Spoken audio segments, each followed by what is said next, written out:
Samantala, DOJ Chief Remulla kinwestiyon ni Cayetano sa reasonable time na dapat ibigay kay Digong bago arestuhin ng ICC.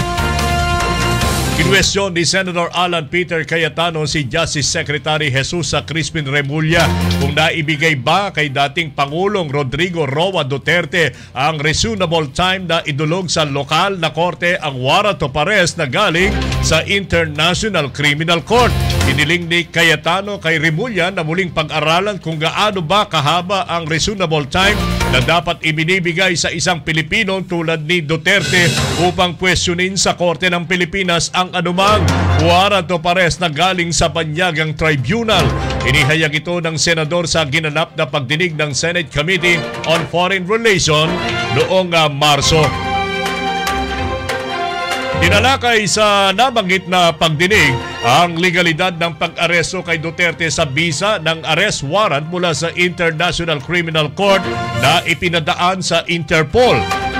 Isa sa mga pinag-usapan kung sapat ba ang oras o naibigay kay Duterte upang nakapaghanda ng maayos na depensa bago tuluyang inilipad patungong dahig.